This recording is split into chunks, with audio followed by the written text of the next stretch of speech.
YouTube channel and press the bell icon to get the latest updates.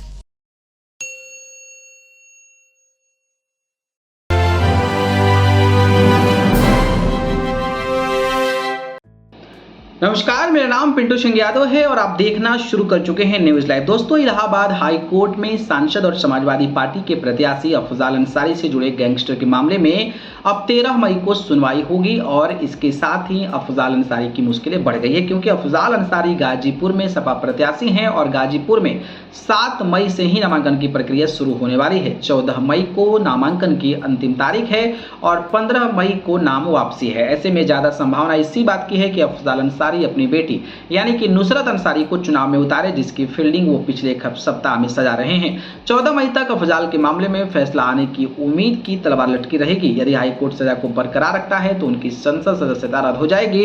इन परिस्थितियों में अफजाल के पास बेहतर विकल्प अपनी बेटी को चुनाव लड़ाना है। अब समझते हैं कि कौन है भाई नुसरत अंसारी। कौन है नुसरत अंसारी? मुख्तार अंसारी की भतीजी और अफजाल अंसारी की बड़ी बेटी हैं।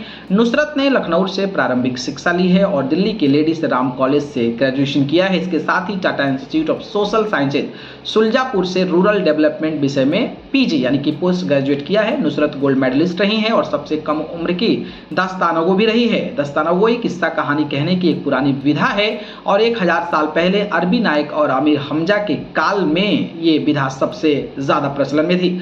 मुगल काल में ये कला प्रचलन में थी। अफजाल अंसारी ने खुद इस बात को मीडिया को बताया था और इस बात की जानकारी दी थी कि नुसरत दिल्ली की सभी प्रतिष्ठित क्षेत्रों में दस्तानगो के रूप में अपनी प्रतिभा दिखा चुकी हैं। अफजाल अंसारी का मामला आपको पता होगा कि कृष्णानंद राय जो हैं उनका हत्या हुआ था, जिसमें मुख्तार अंसारी समेत अफजाल अंसारी को भी सजा हुई थी और अफजाल अंसारी को 4 साल की सजा हुई थी। अफजाल अंसारी 2019 में बहुजन समाज पार्टी के टिकट पर चुनाव जीतकर गाजीपुर से सांसद चुने गए थे। 2019 में सपा और बसपा का गठबंधन था और अफजाल अंसारी ने बीजेपी प्रत्याशी मनोज सिन्हा को करीब 1,20,000 मतों से शिकस्त दी थी, लेकिन अफजाल अंसारी के साथ मुख्तार अंसारी का नाम जुड़ा था, जो अफजाल अंसारी का छोटा भाई हैं। कृष्णानंद राय हत्याकांड मामले में मुख्तार अंसारी के साथ गैंगस्टर के मामले में आरोपी थे और 29 अप्रैल 2023 को गाजीपुर की एमपीएमएलए कोर्ट ने अफजाल को 4 साल की सजा सुनाई गई थी, जबकि मुख्तार अंसारी को 10 साल की सजा सुनाई थी और इसी मामले में कार्रवाई चल रही है। अब बात करें तो बीजेपी ने पारसनाथ राय को प्रत्याशी बना दिया है। अब गाजीपुर के राजनीतिक परिदृश्य की बात करें तो सपा से अफजाल अंसारी की बेटी नुसरत के चुनाव लड़ने की संभावना ज्यादा है। बीजेपी से पारसनाथ राय प्रत्याशी हैं जो लगातार अंसारी परिवार पर हमलावर हैं। वहीं बसपा ने उमेश सिंह को मैदान में उतारा है, जो छात्र राजनीति में काफी ज्यादा सक्रिय हैं। अब पवन सिंह, अब जो अफजाल अंसारी है वो क्या करेंगे, इस पर नजर बनी रहेगी। बाकी इस पर आप क्या कहेंगे, बताइएगा। धन्यवाद।